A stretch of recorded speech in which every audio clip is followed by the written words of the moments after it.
Il existe en France un baromètre que peu de Français connaissent, et qui dit pourtant des choses essentielles sur leur quotidien. L'indice ADCF 2026, publié en mars 2026 par les acteurs du commerce français, a analysé pour la première fois 6 indicateurs officiels de coût de la vie réelle dans les 96 départements métropolitains. Et les résultats contredisent frontalement les idées reçues. Non, Paris n'est pas le département le plus cher de France. L'Essonne-l'est, avec un indice de 93 sur 100, et l'indice pouvoir d'achat croisé, qui combine revenu médian, coût de la vie, prix immobilier, chômage et fiscalité, place la Seine-Saint-Denis en dernière position nationale avec seulement 10 sur 100. L'écart de pouvoir d'achat entre le premier et le dernier département atteint un rapport de 1 à 6,8. Pas 10%, pas 20%, une multiplication par presque 7. Ces chiffres ne sont pas des opinions, ce sont des données officielles croisées qui disent de quelque chose d'essentiel sur la fracture territoriale française. Des départements entiers dont les habitants subissent simultanément les prix immobiliers les plus élevés, les coûts de carburant les plus importants, les taxes locales les plus lourdes, la pauvreté la plus massive et le chômage le plus élevé, sans que leur revenu médian soit à la hauteur pour absorber ces chocs cumulés. Et dans les 20 quartiers les plus défavorisés de France, 70% de la population vit en dessous du seuil de pauvreté. Une réalité documentée par l'Observatoire des inégalités qui dit tout de l'ampleur des difficultés dans les territoires les plus fragilisés. Dans cette vidéo, nous allons nommer les 10 départements où il ne fait plus bon vivre en 2026, en combinant les données officielles du baromètre ADCF sur le coût de la vie et le pouvoir d'achat, les statistiques de pauvreté et de chômage de l'INSEE, et les données sur la criminalité et la qualité des services publics, pour donner une image complète et honnête de ces réalités que les discours officiels n'osent pas nommer aussi clairement. Abonnez-vous maintenant à cette chaîne, chaque semaine des analyses précises et documentées sur les réalités territoriales françaises que peu de médias présentent avec les chiffres officiels qu'elles méritent. En 10e position, un département du Vaucluse dont l'indice pouvoir d'achat de 21 sur 100 le place dans le bas du classement national, et dont la combinaison de chômage élevé, de pauvreté persistante et de coût de la vie supérieur à la moyenne en fait l'un des territoires les plus difficiles à habiter du sud de la France. C'est le Vaucluse. Le Vaucluse figure parmi les départements dont le pouvoir d'achat réel est le plus faible de France selon l'indice ADCF 2026, avec un score de 21 sur 100 qui le place dans le bas du classement national, juste au-dessus du Gard qui affiche 20 sur 100.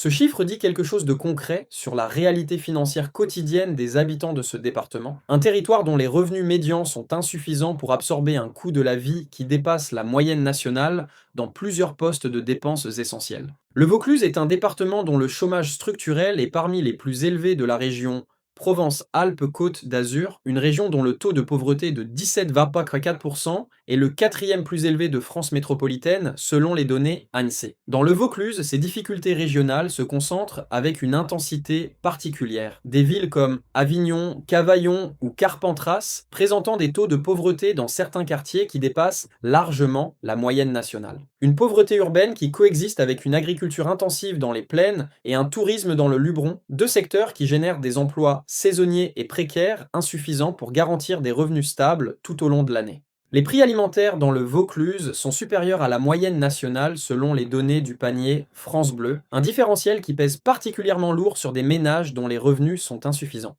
Le coût des logements dans les zones touristiques du département a par ailleurs augmenté sous l'effet de la pression des résidences de secondaire et des locations Airbnb, créant une situation où les habitants permanents sont expulsés économiquement des zones les plus attractives vers des périphéries moins bien équipées en services. En 9e position, un département du Gard dont l'indice pouvoir d'achat de 20 sur 100 le place en avant-dernière position de France métropolitaine. Dans un territoire dont la pauvreté structurelle et le chômage persistant créent des conditions de vie parmi les plus difficiles du sud de la France, c'est le Gard. Le Gard affiche un indice pouvoir d'achat de 20 sur 100 selon le baromètre ADCF 2026, avant-dernière position de France métropolitaine dans ce classement. Ce score dit que dans le Gard, la combinaison de revenus médians insuffisants et de coûts de la vie supérieurs à la moyenne nationale produit un reste à vivre parmi les plus faibles de tout le territoire métropolitain. Des ménages qui travaillent mais dont le salaire ne couvre pas leurs dépenses essentielles, logement, alimentation, énergie, carburant, sans compromettre le reste. Le Gard est un département dont le taux de pauvreté est parmi les plus élevés de la région Occitanie. Une région dont le taux de pauvreté de 17,5% est le troisième plus élevé de France métropolitaine selon les données INSEE.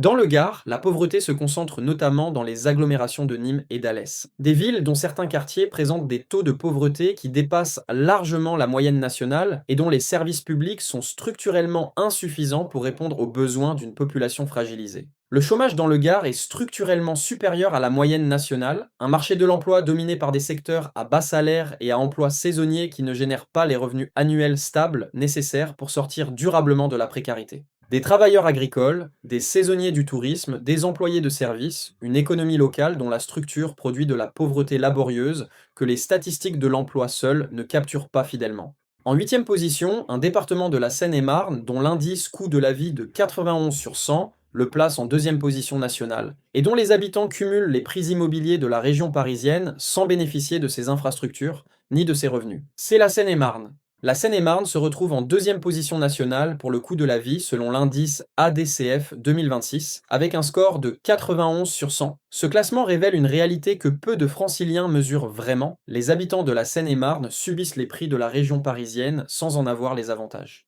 Un actif seine-et-marnais dépense chaque année 832 € de plus en carburant seul qu'un Parisien, parce que la distance domicile-travail atteint 18,2 km en moyenne, contre 4,8 km à Paris. Et ce surcoût de carburant s'ajoute à une taxe foncière de 1191 € par an, une facture énergie parmi les plus élevées de France, et un loyer certes inférieur à Paris, mais insuffisant pour compenser tous ces surcoûts cumulés. La Seine-et-Marne illustre parfaitement ce que les experts appellent les perdants des deux mondes, des habitants qui ont quitté Paris pour acheter un pavillon en pensant alléger leur budget et qui récupèrent des centaines d'euros de charges supplémentaires en énergie, carburant et taxes qui ne figuraient pas dans leur projection initiale. Un couple qui quitte Paris pour s'installer en Seine-et-Marne gagne 17 € par mètre carré sur le loyer, mais récupère 633 € de chauffage, 606 € de carburant et 219 € de taxes foncières supplémentaires selon les calculs de l'indice ADCF 2026. L'opération, censée desserrer le budget, finit souvent par l'alourdir. Les transports en commun en Seine-et-Marne sont insuffisants pour permettre à la majorité des actifs de renoncer à leur voiture, créant une dépendance automobile dont les coûts pèsent structurellement sur des ménages dont les revenus sont inférieurs à ceux de Paris ou des départements de la Petite Couronne.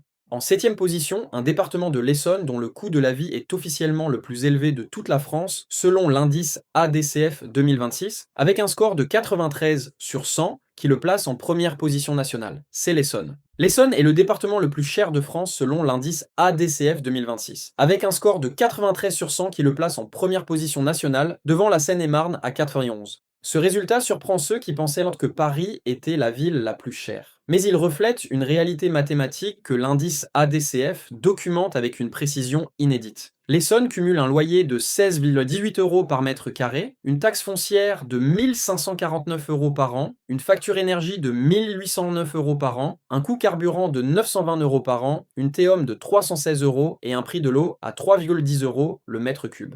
Sur chacun des 6 indicateurs, l'Essonne se classe dans le quart supérieur national, aucun score bas ne vient atténuer le bilan. Ce qui distingue l'Essonne dans ce classement, c'est précisément cette cohérence alarmante. Pas un seul poste de dépense qui soit dans la moyenne basse, pas un seul indicateur qui compense les autres. Juste une accumulation de surcoûts qui transforme chaque fin de mois en calcul serré pour des ménages dont les revenus n'ont pas progressé à la même vitesse que leurs charges. Et contrairement à Paris, dont les petites surfaces et les transports en commun limitent certains postes, l'Essonne combine les prix de la région parisienne avec les charges supplémentaires liées à la taille des logements, à la distance domicile-travail et à la dépendance à la voiture. Les habitants de l'Essonne ont l'impression de se trouver dans une situation impossible, trop chère pour les standards de la province, pas assez bien desservie pour les standards parisiens. Un entre-deux qui définit le quotidien de milliers de familles dont le budget est étranglé par une accumulation de charges que personne n'avait vraiment documenté avec cette précision avant le baromètre ADCF 2026. En sixième position, un département du Val-de-Marne dont le coût de la vie élevé, les prix alimentaires 9,3%, supérieurs à la moyenne nationale et la saturation des services en font l'un des territoires franciliens les plus difficiles à habiter pour les ménages aux revenus moyens. C'est le Val-de-Marne.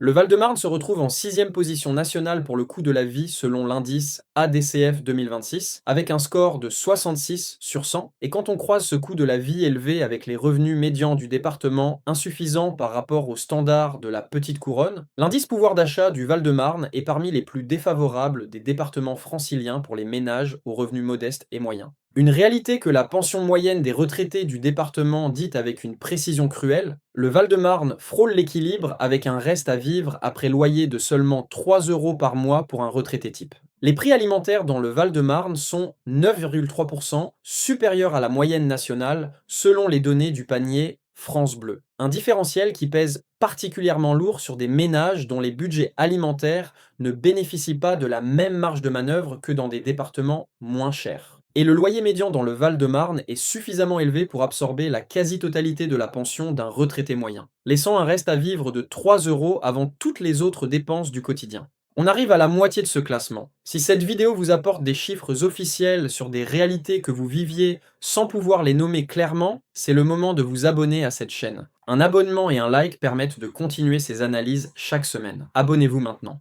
En 5e position, un département des Pyrénées-Orientales dont les prix alimentaires supérieurs à la moyenne, la pauvreté massive dans certains quartiers et le chômage structurel créent une équation quotidienne d'une dureté documentée. Dans un territoire dont l'attractivité touristique masque une crise sociale profonde. C'est les Pyrénées-Orientales. Les Pyrénées-Orientales présentent un profil particulièrement alarmant dans ce classement. Un département dont les indicateurs de pauvreté sont parmi les plus élevés de France métropolitaine, dont le chômage est structurellement supérieur à la moyenne nationale et dont le coût de la vie dans certains postes dépasse la moyenne nationale malgré des revenus médians insuffisants. L'Occitanie dont fait partie ce département affiche un taux de pauvreté de 17,5% selon les données INSEE, troisième région la plus pauvre de métropole.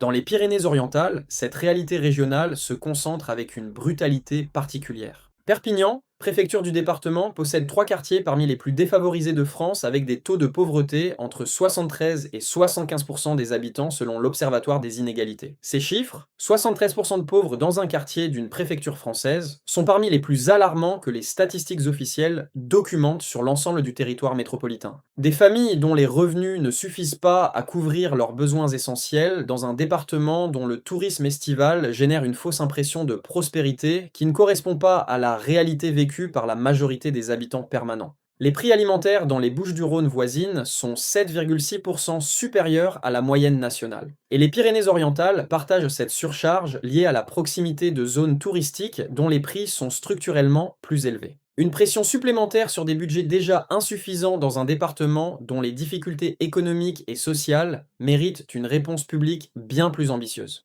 En 4e position, un département des Alpes-Maritimes dont le coût élevé des logements absorbe intégralement la pension d'un retraité moyen, laissant un reste à vivre négatif de 28 € avant toutes les autres dépenses du quotidien. C'est les Alpes-Maritimes.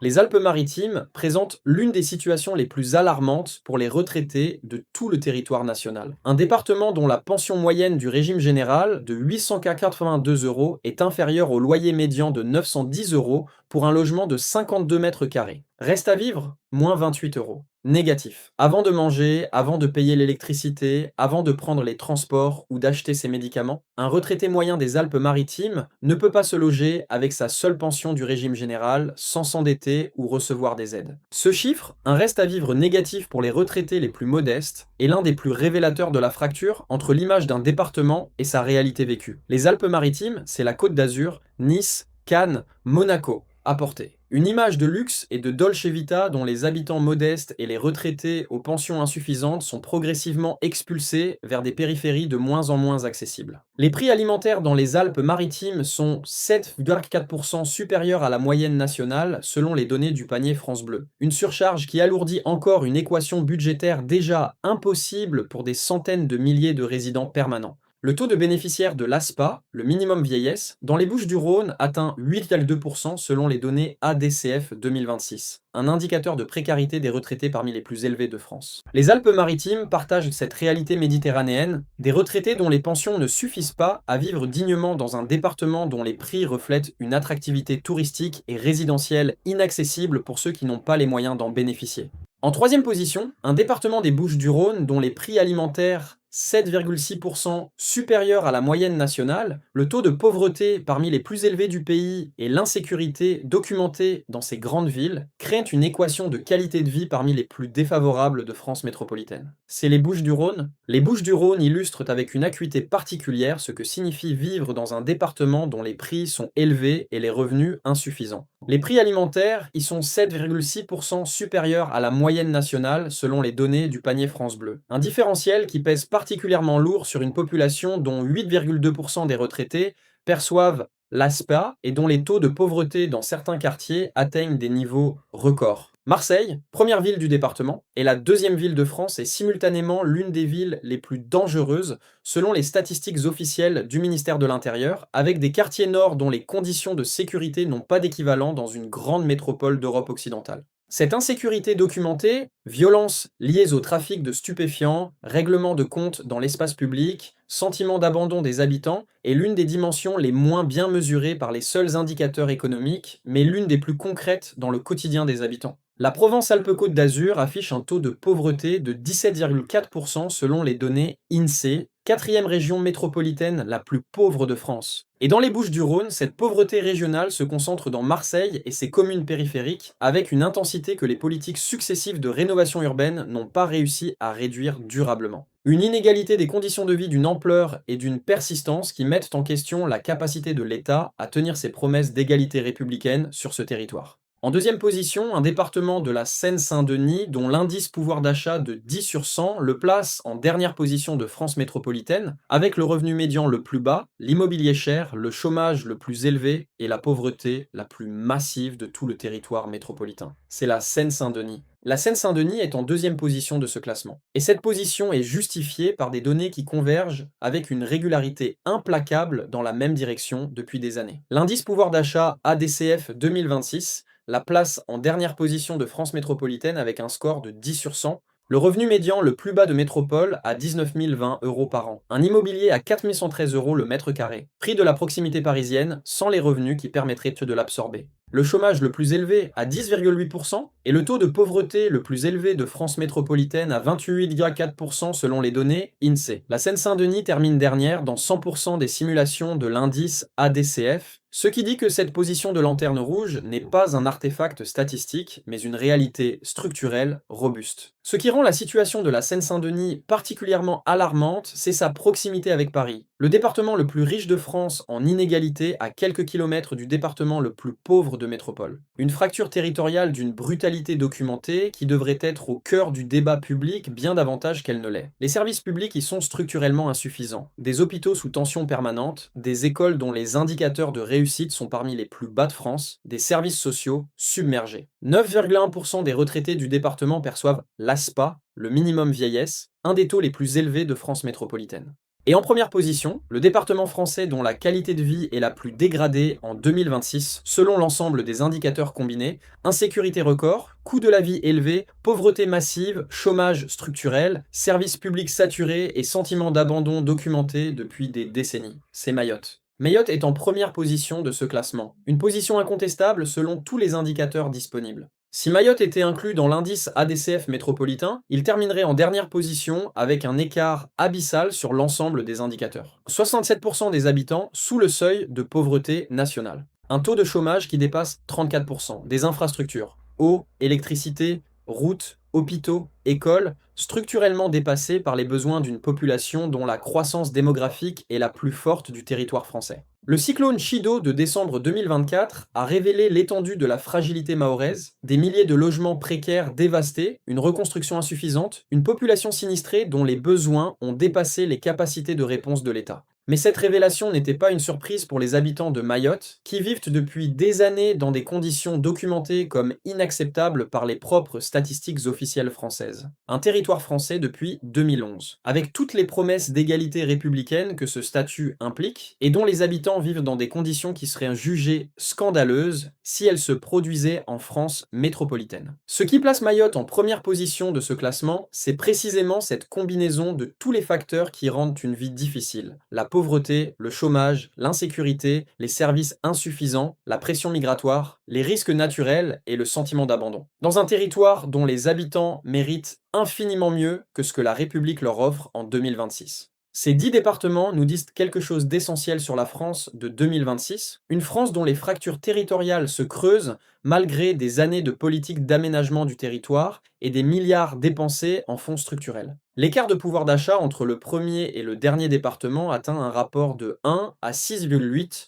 selon l'indice ADCF 2026. Un rapport de 1 à presque 7, entre des territoires qui appartiennent au même pays, qui votent pour les mêmes élections nationales, qui paient les mêmes impôts, mais dont les conditions de vie quotidiennes n'ont absolument rien en commun. Vivre bien dans son département ne devrait pas être une question de chance géographique, c'est un droit que la République a l'obligation de garantir sur l'ensemble de son territoire. Et ces 10 départements disent que cette obligation n'est pas remplie partout avec la même intensité. Ce qui devrait être au cœur du débat public bien plus qu'il ne l'est aujourd'hui. Si cette vidéo vous a apporté des chiffres officiels sur des réalités que vous viviez ou que vous cherchiez à comprendre, likez-la, partagez-la, abonnez-vous à cette chaîne. Et dites-nous en commentaire, vous vivez dans l'un de ces départements? Est-ce que les chiffres correspondent à ce que vous ressentez au quotidien?